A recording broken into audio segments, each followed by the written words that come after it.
아볼로가 아가야로 건너가려고 했을 때 이 에베소 형제들이 그를 격려하고 고린도 아가야 제자들에게 편지를 써서 영접하라고 했더니 그가 가서 감으로 말미암아 은혜로 말미암아 믿은 자들에게 많은 유익을 주었다. 은혜로 말미암아 믿은 사람들에게 많은 유익이 되었다. 아볼로가 유익이 되었다.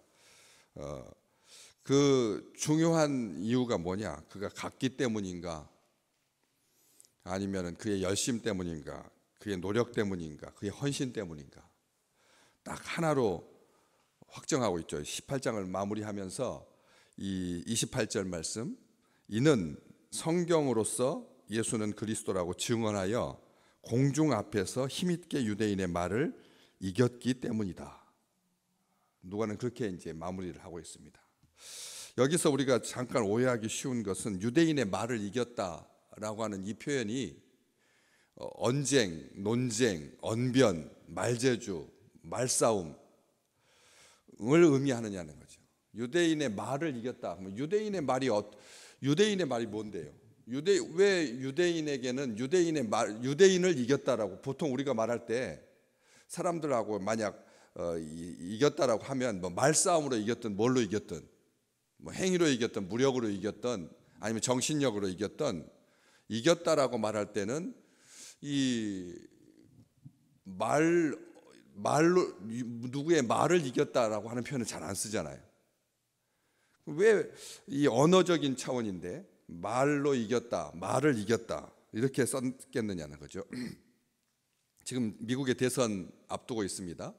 두 후보가 70대 중반, 80대를 바라보는 그런 노익장을 과시하면서 이 지금 세계의 질서를 재편하겠다라고 지금 두 번째 선거, 둘 다 이제 두 번째 대통령 임기를 바라보면서 이 선거에 나서고 있는데 가장 특징적인 인상적인 게 뭡니까?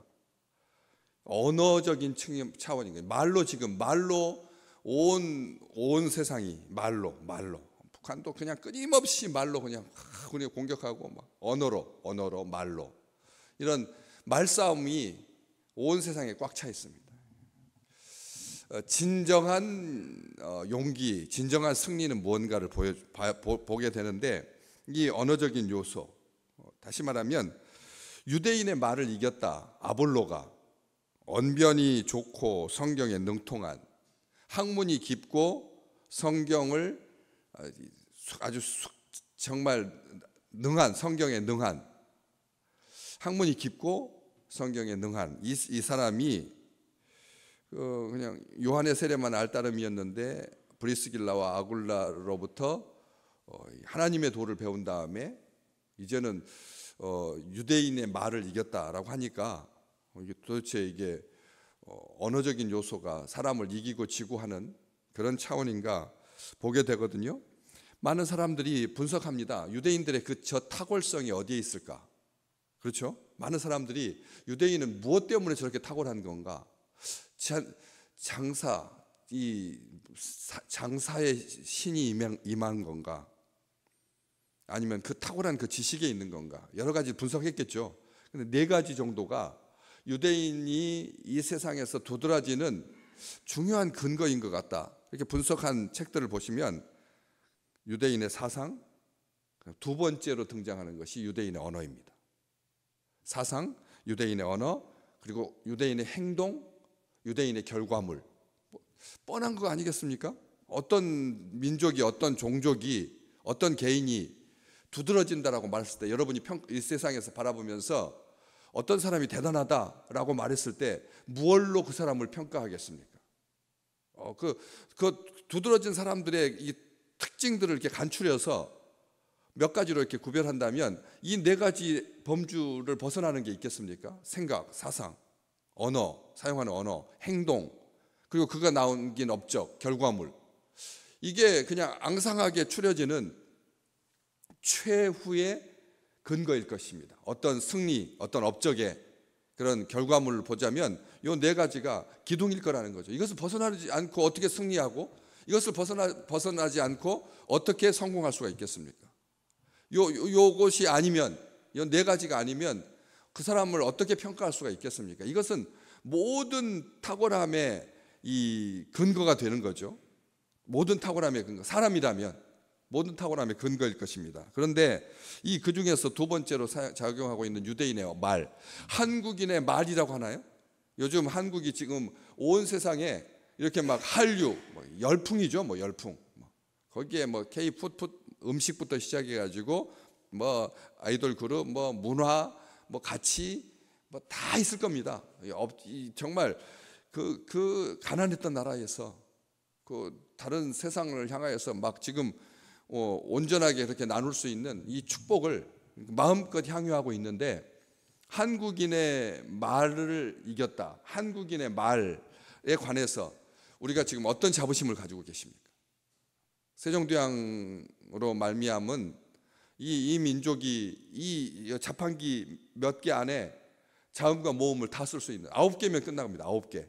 9개에다가 자음, 그 다음에 또 스키 하나 눌러가지고 모음도 3개면 끝납니다. 짝대기, 점, 하늘, 사람, 그 다음에 땅, 천지인, 이 3가지로 모든 자음과 연결되어 가지고 한국의 이 지상에 존재하는 모든 단어를 다 표현할 수 있으니까 한국인의 말, 한국인의 언어, 정말 어마어마한 거죠. 그러니까 한국의 이 K컬처의 이 주도성이 언어로 말미암는다라고 하는 것을 점점 우리 스스로도 깨닫게 되는 거죠. 정말 이 세상, 우리 대한민국에 와 있는 200만 명 가까운 이주민들, 그다음에 체류한 사람들, 외국인들이 한국 언어를 얼마나 배우고 싶어 하는지, 처음에는 좀 쉬운 것 같았는데 들어가 보면 그건 쉽지 않은 언어거든요. 그런데도 이 한국어가 지금 우리나라 그냥 그 표기법 자체를 그냥 세상 문자로 지금 쓰고 있는 동남아 지역에 그 나라도 있지 않습니까? 찌아찌아족. 그런 것처럼 언어라고 하는 것은 대단한 거거든요. 총화입니다. 그 문명의, 그 민족의 그 언어를 사용하는 사람들의 정체성인 거죠. 다시 말하면 자기 생각 전달하는 그런 수단으로서만 있는 것이 아니라 그 사람의 지식, 결단력, 판단, 추진력, 습성, 그 다음에 습관, 사고방식, 이해력, 욕구, 선입관, 상처, 삶에 대한 자세, 언어에서 다 나옵니다. 다시 말하면 딱 이렇게 결론을 내릴 수 있습니다. 말은 곧 그 사람이다. 말은 곧 그 사람이라는 거예요. 말이 그 사람이라는 겁니다. 그의 전부입니다. 그리고 더 중요한 것, 우리 믿음의 신앙의 눈으로 바라봤을 때 언어라고 하는 것은 하나님의 형상의 징표인 거죠. 하나님의 형상의 징표입니다. 말씀이 태초부터 말씀이 계셨다. 언어가 있었다. 로고스가 있었다. 언어라고 하는 것은 그런 놀라운 차원을 가지고 있는 거죠. 이건 세상적인 가치를 뛰어넘는 하나님의 형상을 닮은 자, 말을 사용한다라고 하는 것이 그냥 언어적인 요소를 말하려고 하는 것이 아니라 하나님과 연결되어 있는 그런 통로라는 것입니다. 그렇기 때문에 한마음 되게 하는 언어, 공감, 그리고 끈기 있고 인내력 있는 설득력, 작은 개선에도 끊임없이 격려해 주는 것, 이것은 언어를 사용하는 이 주의 백성들에게 주신 축복입니다. 굉장한, 이건 보십시오. 상대의 관심을 유도하는 질문, 생각을 이끌어내고 답을 구하고 관심을 갖게 하고 마음을 열게 하는 이 언어인 거죠. 언어입니다. 되묻는, 짧고 간단 명료한, 자신감 넘치는, 충분한 준비를 통해서 정확하게 발음하고 알아듣기 쉽게 말하고 품위 있고 예의 바른 언어, 눈을 맞추는 언어와 관련된 많은 결과물들이 지금 쏟아져 나오고 있습니다. 얼마든지 확인할 수 있습니다. 말이 힘이구나 라고 하는 것을. 그런데 유대인의 말은 특별하게 비언어적인 요소에 굉장히 천착, 비언어적인 요소로 자꾸 회귀하려고 하는 이 본능이면서 토대이고 뼈대인 거죠. 우리가 말 잘한다라고 하는 것은 말을 잘하는 그 자체만을 보지 않습니다. 왜 저 사람의 말은 사람들이 저렇게 공감할까? 저 사람은 말할 때 왜 사람들이 저렇게 열광하는 걸까? 이렇게 분석해 보면 비언어적인 요소가 80%라는 거죠. 비언어적인 요소가 그냥 정말 매끄럽다.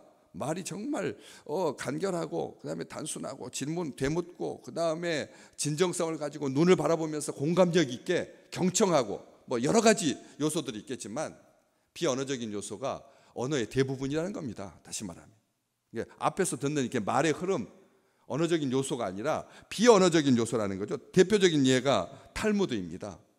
탈무드라고 하는 이 지혜의 보고죠. 온 인류의 보고이기도 합니다. 그런데 그 탈무드라고 하는 말의 뜻이 뭔지 아십니까? 탈무드.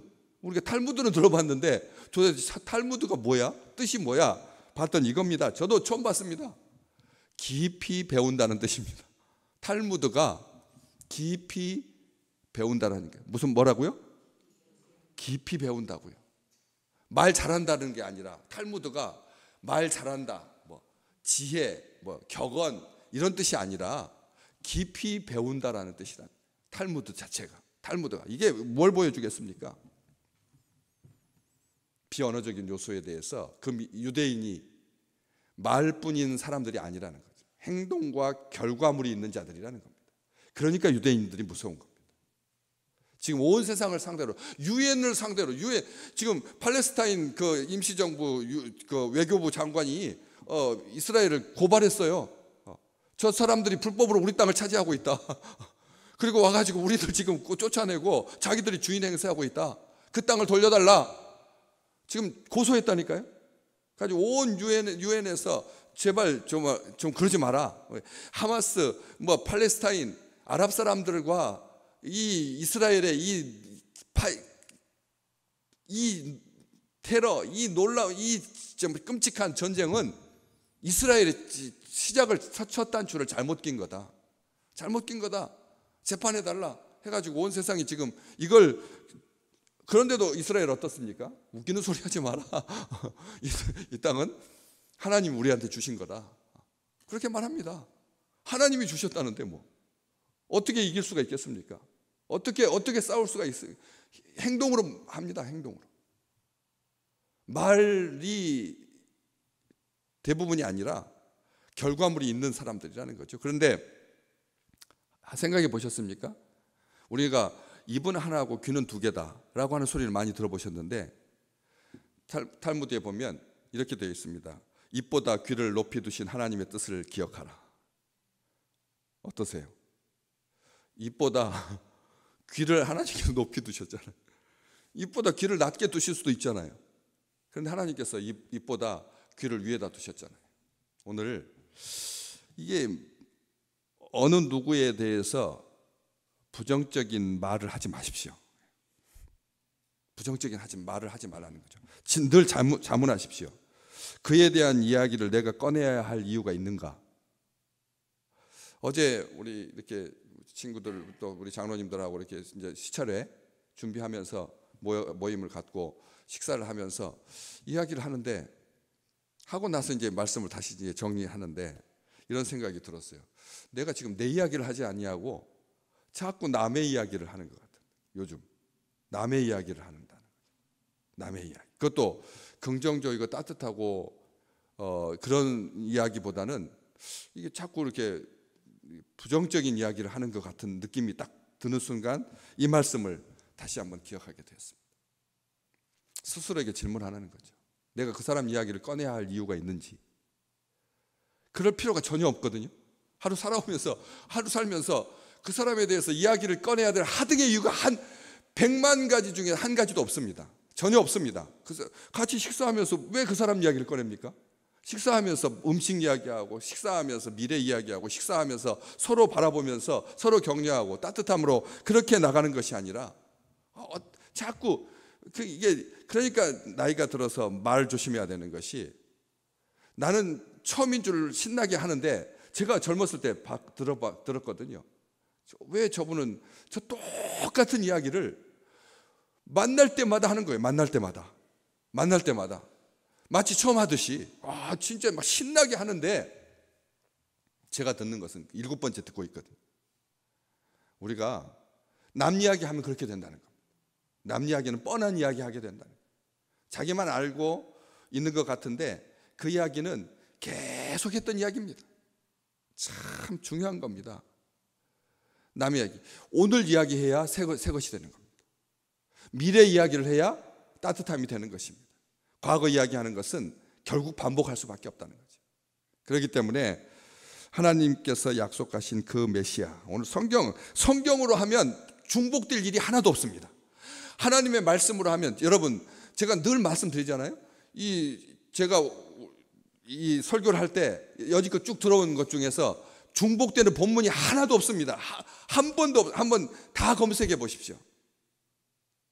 똑같은 본문이어도 어제하고 오늘이 다른데, 똑같은 말인데도 다른데 어떻게 같을 수가 있겠습니까? 말씀은 항상 새롭습니다. 하나님의 말씀은 항상, 왜? 만나이니까. 하나님은 묵은 말씀 주시지 않거든요. 하루도 반복하지 않습니다.